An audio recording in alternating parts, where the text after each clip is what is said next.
मैं पृथ्वी पर बहुत तीर्थ में गया, अनेक तीर्थों में गया, लेकिन वहां पर क्या हो रहा है? धर्म की आड़ में अधर्म हो रहा है। लोग अपने बेटी की शादी की बजाय कन्या विक्रय कर रहे हैं। दहेज देना क्या है? हैं? देवर्षि नारद जी बता रहे हैं, श्री राधे श्री राधे। संसार में हर जगह धर्म के नाम पर पाखंड हो रहा है। ऐसा कौन बोल रहा है? देवर्षि नारद जी बोल रहे हैं सनत कुमारों से। देवर्षि नारद जी एक बार भ्रमण करते करते वृंदावन पहुंच गए। वृंदावन में भक्ति महारानी बहुत दुखी थी। देवर्षि नारद जी ने भक्ति महारानी के दुख को दूर करने का सुंदर उपाय बताया। देवी, आप दुखी हो? हाँ। क्यों?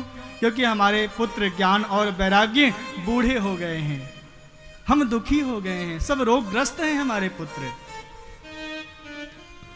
यदि आप दुखी हो प्यारे, तो एक बहुत सुंदर उपाय हम बता रहे हैं, सारा दुख दूर हो जाएगा। एक ही उपाय है। क्या? श्री कृष्ण चरणाम्भोजम स्मर दुखम गमिष्यति। भगवान श्री कृष्ण के चरणों का ध्यान करो। क्या करना है? ध्यान।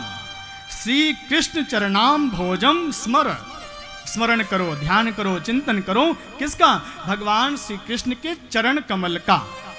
ये ध्यान कैसे करना है, ये मैं आपको कल बताऊंगा, जब प्रसंग आएगा फिर बताएंगे। जो भगवान श्री कृष्ण के चरण कमलों का ध्यान करता है, उसके जीवन से सारा दुख समाप्त हो जाता है।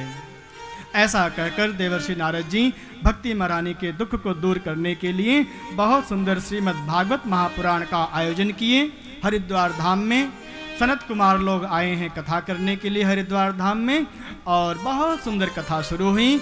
और जैसी कथा शुरू हुई, भक्ति महारानी का दुख दूर हो गया। वृंदावन से भक्ति महारानी हे गोविंद, हे नाथ, हे नारायण ऐसा कीर्तन करते हुए वृंदावन से झूमते हुए अपने दोनों पुत्र ज्ञान और वैराग्य को साथ में लेकर हरिद्वार पहुंच गई।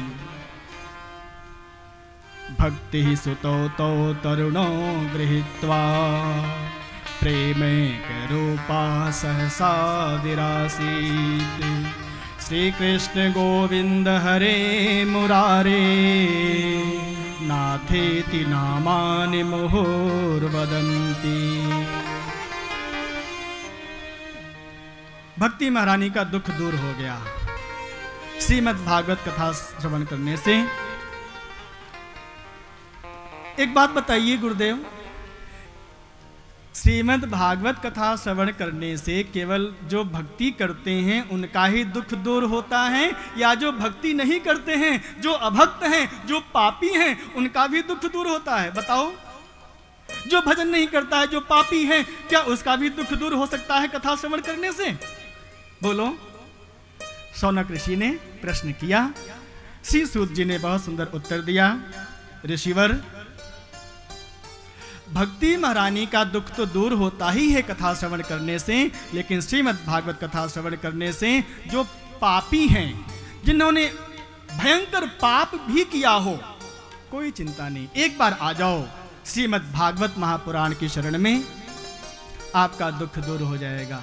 लेकिन ऐसा मत करना महाराज, अभी हमने कई वर्षों से बहुत अधर्म किया है, बहुत अत्याचार किया, पाप किया है, अधर्म से बहुत पैसा कमाया है, हमने भागवत कथा करवा दिया, अब तो हम पापी नहीं हैं, अब तो हम पुण्यात्मा हो गए, और फिर उसके बाद फिर शुरू कर दो महाराज, अब 4 साल और कमाएंगे, फिर 5वें साल फिर कथा करवा देंगे।